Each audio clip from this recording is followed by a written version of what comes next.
quelles sont, je veux dire, les compétences clés intemporelles qui fonctionnaient il y a 10 siècles, qui fonctionnera encore dans 10 ans, qui sont nécessaires et qui, quelle que soit la conjoncture économique, sociale, etc., fera que tu t'en sortiras, quoi. En fait, avec l'arrivée de l'IA, ça change pas mal de choses. Ça rebat les cartes. Toutes les années précédentes, je disais, si tu es un bon marketeur, tu es tranquille. Si tu sais vendre, tu sais marketer, tu sais structurer une offre, tu sais te vendre toi, c'est bon. L'IA est en train de changer quand même la donne. Je pense que si tu comprends la psychologie humaine, plus que le marketing ou le copywriting, mais vraiment piger, ok, l'humain, comment il fonctionne. Je donne un truc un peu bizarre comme exemple, mais je trouve fascinant. Moi, j'ai beaucoup étudié Epstein comme personnage, certes abject, mais je trouve ça fascinant en fait. Comment ça c'est possible en fait? Comment ce mec c'est possible? Comment cette réalité-là est possible? Alors certes, peut-on dire qui a construit cette réalité, mais et le type en fait, son obsession, c'est quand il rencontre un type, il se dit c'est quoi le désir secret et profond de ce type? Pas forcément sexuel, juste c'est quoi ce qu'il veut par-dessus tout.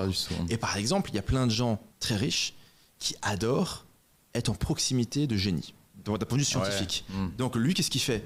Il fait des dons à Harvard, MIT et compagnie, des dons significatifs pour avoir accès à ces génies qui ont besoin de fonds pour se financer.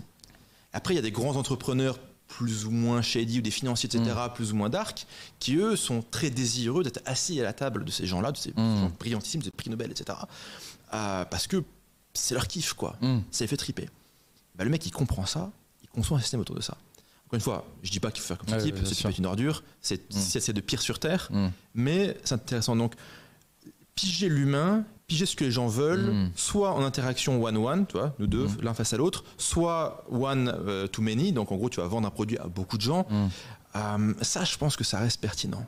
Et là, je peux renvoyer tout le monde vers le bouquin Influence et manipulation, le classique. Il y a tout là-dedans. Il faut l'avoir lu, quoi. D'ailleurs, dans ce concept justement de piger les gens, est-ce que avant de lancer, je veux dire, un business, une offre, un programme, peu importe, tu fais genre un questionnaire, tu sondes, je veux dire, les gens et tu construis en fonction de ce que te dit ton audience ou pas? Moi, j'ai passé 5 ans dans le cerveau du gilet jaune, regarder toutes leurs vidéos, leurs trucs, je recommande d'ailleurs Jimmy Patin. C'est le meilleur gilet jaune du game. Le mec, il tire la gueule tout le temps. Il y a à mourir de rire. Donc oui, il faut passer du temps dans le cerveau du prospect. Et d'ailleurs, le mieux, c'est de parler au prospect. Le mieux, c'est juste, tu prends le téléphone, tu parles au mec, et t'apprends tellement plus de trucs comme ça. Et c'est... Donc piger l'humain. Piger l'humain, peu importe l'IA, ce qui se passe, je veux dire. Après, encore une fois, c'est pas... Je veux dire, oui, je pense que déjà... Après, tu as des personnes qui, de nature, la persuasion, l'influence, c'est pas forcément quelque chose qui, de prime abord, je veux dire, plaît, ou il y a des gens qui ne veulent pas du tout, qui sont plus des profils tech, geek, machin. Pour ces gens-là, selon toi, qu'est-ce qui pourrait faire, tu vois?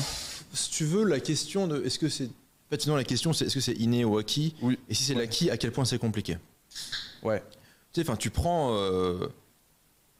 Déjà, juste, il y a une grosse part d'inné dans la persuasion, dans la manipulation.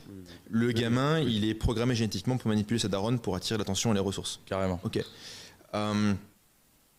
Après, ça s'apprend, quoi. Donc... En fait, c'est un peu dire, ouais, mais moi, j'ai pas envie de me faire chier à apprendre une compétence. Ok, va te faire foutre, quoi. Tu vois, genre, crève, quoi. Et surtout les développeurs, putain, avec GPT et compagnie et l'IA, je pense que là, la Fiesta a facturé 1000 balles la journée pour pisser du code, ça va s'arrêter rapidement quand même. C'est très bien. Même dans le Web 3, tu penses? Il fait que ça cesse, bien sûr. En fait, dans le Web 3, tu auras des solutions no-code qui vont arriver. Genre au hasard, site.xyz sur lequel je travaille, tu drag and drop, tu crées un token, tu crées de la DeFi, tu crées la DApp qui va avec. Avant, un dev Web 3, il te coûtait 30K par mois.